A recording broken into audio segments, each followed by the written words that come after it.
tourist. Another benefit of the b1b2 visa, it can oftentimes allow you to stay in the United States for up to 6 months at a time.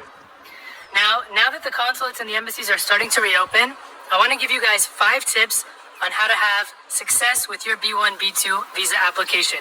So let's get started. Tip number 1, make sure that you have very strong ties to your home country. Now let me explain what this means.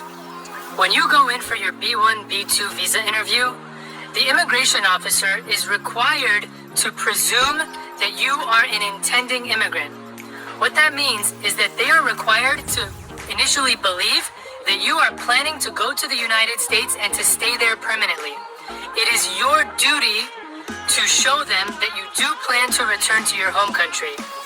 The way that you can show that you plan to return to your home country is by showing that you have strong ties to your home country. Some examples of strong ties to your home country include showing that you have a home or an apartment in your home country, showing that you have a business in your home country or a job in your home country, showing that you pay taxes in your home country, that you have family in your home country, that you have a bank account in your home country. All of these different things can help to show that you have strong ties to your home country. And when an immigration officer sees that, they're more likely to believe that you do truly believe to return to your home country and that you're not planning on staying in the United States permanently. Tip number 2, make sure that you have enough money in your bank account to cover the expenses of your trip. When you're in the United States on a b1b2 visa, you are not allowed to work. So when you go in for your b1b2 visa interview, the officer is going to want to make sure that you have enough money to cover the expenses of your trip. Otherwise, they're going to think that you're going to the United States to unlawfully work. So make sure to have documentation showing that you have enough money in your bank account to cover the expenses of your trip. Now, if your trip expenses are going to be very minimal, because for example, you're going to be staying with a friend or family member, then be sure to have documentation to prove that. Tip number 3, make sure to have documentation to prove the reason that you're coming to the United States. For example, if you're coming to the United States to visit Disneyland, it would be great to have an itinerary for what you're planning on doing in the United States, perhaps having tickets purchased for Disneyland, or having a hotel booked in Orlando, similar such documents. If you're planning on coming to the United States to attend a business conference, you should have an invitation for that conference or tickets booked for that conference. Those documents are going to be very helpful to prove that the reason that you're coming to the United States is in fact to do that activity that you're letting them know that you plan to do. Tip number 4, be prepared to explain your relationships with people in the United States. During your b1b2 visa interview, they're going to ask you whether you have a boyfriend or a girlfriend in the United States, or whether you have a parent or a sibling or a child that could potentially sponsor you for a green card.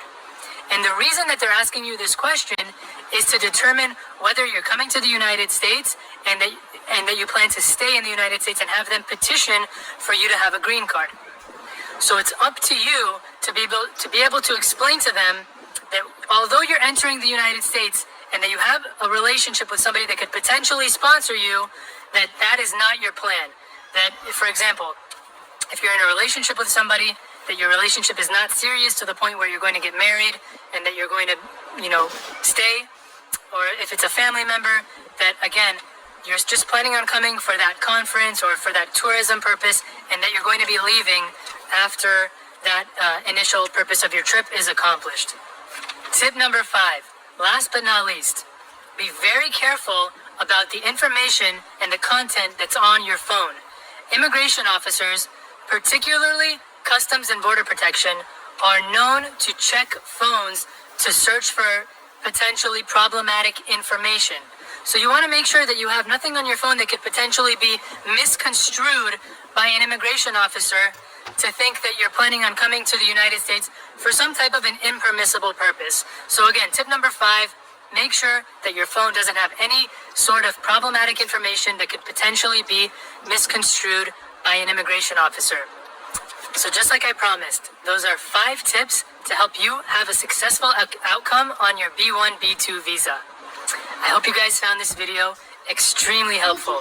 If you know anybody that could benefit from this information, definitely make sure to share this video with them.